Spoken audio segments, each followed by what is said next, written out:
Fatty liver असलेल्या काही पेशंटमध्ये बरेच काही कॉम्प्लिकेशन म्हणून सांगितलं आहे. तुम्ही कोणते कोणते कॉम्प्लिकेशन बघितलेत किंवा काय काय एक्सपेक्टेड प्रॉब्लेम्स आपल्याला दिसून येतात फॅटी लिव्हरमध्ये सर? सो फॅटी लिव्हर आपण जसं म्हणालो स्टेजिंगमध्ये इनिशियली जे फायब्रोसिस असतं. सो फॅटी लिव्हर म्हणजे काय, चरबी जमा झाली की ती लिव्हरमध्ये हळूहळू लिव्हरला स्टिफनेस कॉज करते, फायब्रोसिस स्कारिंग होतं, डॅमेज हळूहळू होतं. सिम्पल वर्ड्समध्ये डॅमेज होतं. तर ते डॅमेज हळूहळू होत सिरोसिसपर्यंत स्टेज जाते. सिरोसिस म्हणजे serious damage of liver. 50% of the liver is permanently damage आपण म्हणालो.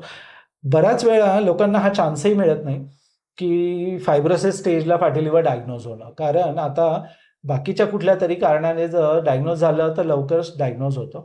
पण बरेचसे पेशंट्स आहेत जे त्यांच्या लेट 40s 50sमध्ये अगदी सिरोसिस स्टेजलाच येतात की असं लिव्हरचं थोडंसं टेस्ट झाल्या आणि त्याच्यामध्ये सिरोसिस सांगितलं, मी तर कधी दारू पण पिलो नाही, हा काय प्रकार झाला.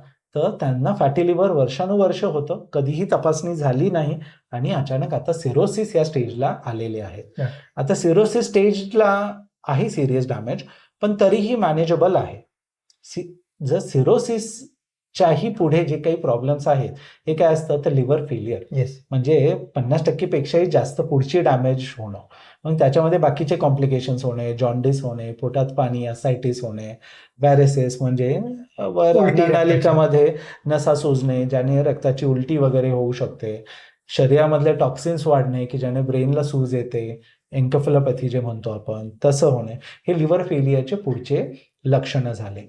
सिरोसिसमध्ये एकदा जे स्टिफनेस आणि स्कारिंग होतं, फायब्रोसिस, ह्या फायब्रोसिसने लिव्हर कॅन्सरची सुद्धा आपली रिस्क Yes. वाढते आणि ती सगळ्यात काळजीची गोष्ट आहे. सिरोसिस काळजीची आहेच आहे, पण पुढे जाऊन लिव्हर फेलियर आणि पुढे अजून कॅन्सर.